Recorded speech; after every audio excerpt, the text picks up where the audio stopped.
हाय दोस्तों, आज की कहानी है सासू माँ आपका बेटा शारीरिक सुख नहीं दे सकता तो मैं माँ कैसे बनूं। कहानी अगर पसंद आए तो वीडियो को लाइक और सब्सक्राइब जरूर करना।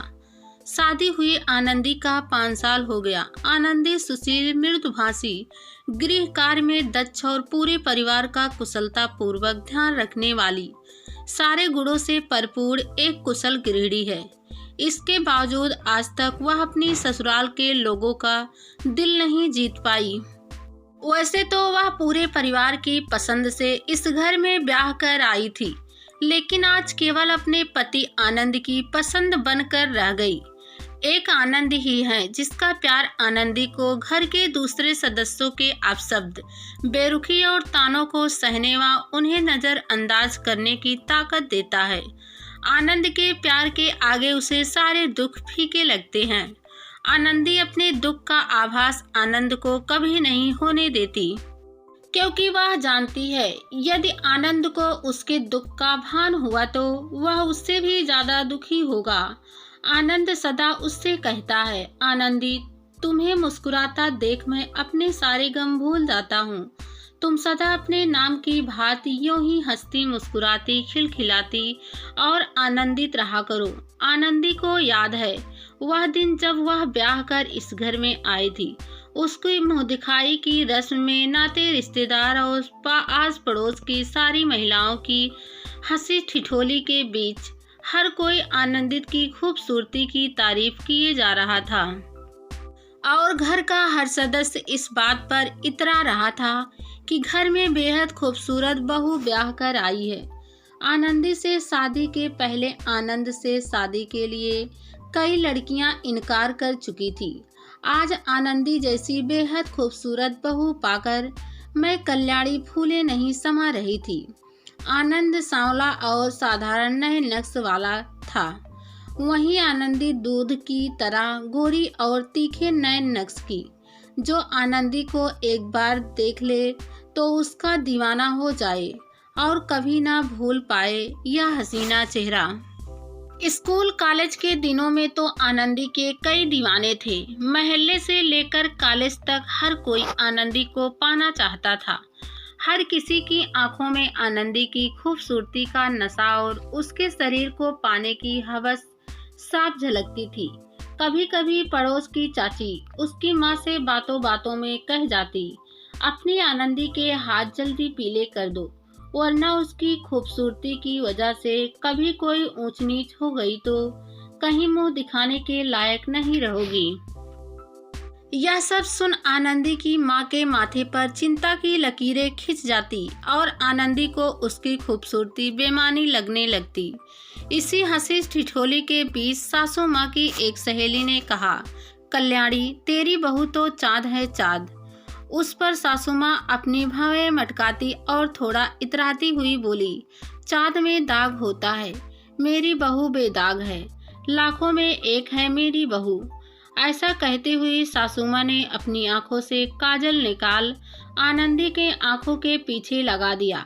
सासू माँ का प्यार देख आनंदी मन ही मन प्रकृति का धन्यवाद करने लगी कि उसे इतना प्यार करने वाली परिवार मिला है। इसी दौरान कुछ ही देर में एक बुजुर्ग महिला के आने पर जब आनंदी ने उस महिला के पैर छुए तो वह आशीष देती हुई बोली, दूधो नहाओ पूतो फलो। फिर आगे बोली, बहू रानी, अब जल्दी से इस घर को एक वारिस दे दो। इस बात पर तो जैसे सासू माँ की खुशी का ठिकाना ही नहीं रहा और वह हंसती हुई बोली, अरे मौसी, आपके आशीर्वाद से तो मैं जल्द ही दादी बन जाऊंगी। जैसे ही आनंदी के कानों में ये शब्द पड़े वह बेचैन हो उठी और उसे हर्ष व उत्साह का यह मौका बोझिल लगने लगा।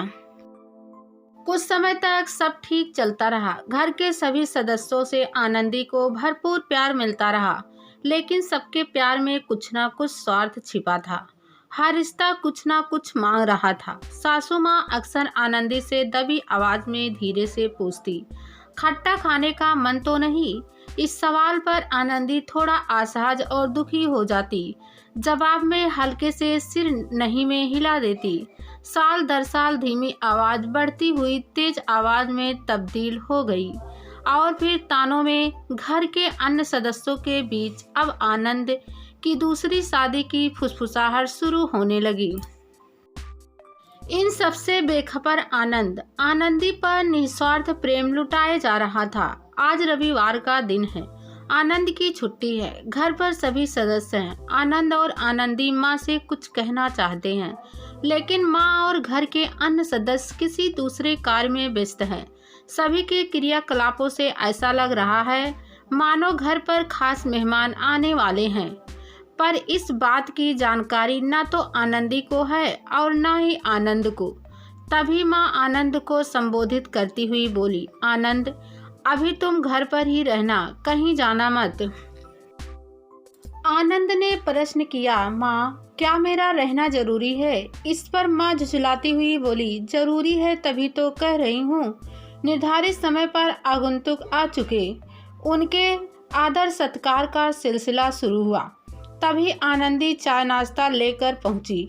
उसे देखते ही अतिथि में से एक महिला जो साथ आई लड़की की माँ थी, बोली, देखिए कल्याणी जी, मैं अपनी बेटी की शादी आपके बेटे आनंद से तभी करूंगी जब आपका बेटा अपनी पहली पत्नी से तलाक लेगा।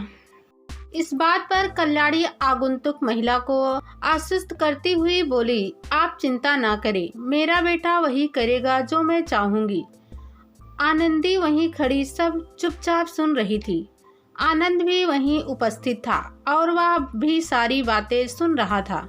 अचानक आनंद माँ की ओर देखते हुए बोला, हाँ माँ, क्यों नहीं, मैं बिल्कुल वही करूँगा जो आप चाहेंगी। यह सुनते ही आनंदी के पैरों तले जमीन खिसक गई, उसकी आंखें डबडबा गई। वह सोचने लगी, क्या यह वही आनंद है जिससे उसकी 5 मिनट की पहली मुलाकात में ही उसके मन में आनंद के लिए प्यार जगा गया। आनंद की वह बेबाक सच्चाई बयां करने का अंदाज जिसने आनंदी का दिल जीत लिया और जिसकी वजह से वह इस शादी के लिए हाँ कर बैठी। तभी आनंदी के कानों में आनंद के ये शब्द पड़े, मैं आप सभी को एक सच्चाई बताना चाहूँगा। ऐसा कहते हुए आनंद कोने में खड़ी आनंदी को खींचते हुए सबके सामने लाकर बोला, ये जो आप सबके सामने खड़ी है, ये कभी भी माँ बन सकती है, लेकिन मैं पिता नहीं बन सकता, क्योंकि कमी इसमें नहीं मुझ में है। और यह सब जानते हुए भी इसने मुझे स्वीकार किया है। यह चाहती तो बाकी लड़कियों की तरह मुझे अस्वीकार कर सकती थी, लेकिन इसने ऐसा नहीं किया।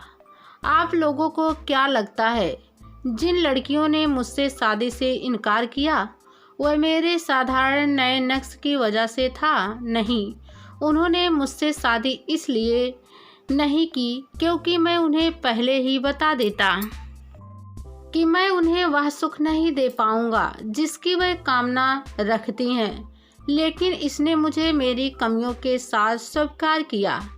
इसने मेरी भावनाओं को समझा। इसे पता है शादी केवल 2 जिस्मों का मेल नहीं, 2 परिवारों का भी मेल है। आनंद अपनी माँ की ओर देखते हुए बोला, माँ, तुम तो एक नारी हो। तुम्हें क्या लगता है हर वक्त हर परिस्थितियों में केवल नारी ही जिम्मेदार होती हैं? माँ, अब तुम बताओ, क्या मुझे आनंदी को इस बात के लिए तलाक देना चाहिए कि वह अपने सुख की परवाह किए बगैर मेरा साथ चुपचाप निभाती रही? आनंद के मुख से यह सब सुन सभी शांत हो गए, जैसे भयानक तूफान के बाद सब शांत हो जाता है। घर के सभी लोगों के चेहरे पर अब पश्चाताप साफ नजर आ रहा था। सासू माँ की आंखों में भी आनंदी से क्षमा याचना के भाव साफ झलक रहे थे। सासू माँ कुछ कहती उससे पहले आनंदी माँ के पैरों को छूकर बोली, माँ, मैं और आनंद अनाथालय से एक बच्ची गोद लेना चाहते हैं। आपकी स्वीकृति चाहिए। माँ बहू आनंदी के माथे पर अपना चुम्बन अंकित करते हुए बोली, हाँ क्यों नहीं, कहो बेटा, कब जाना है हमें?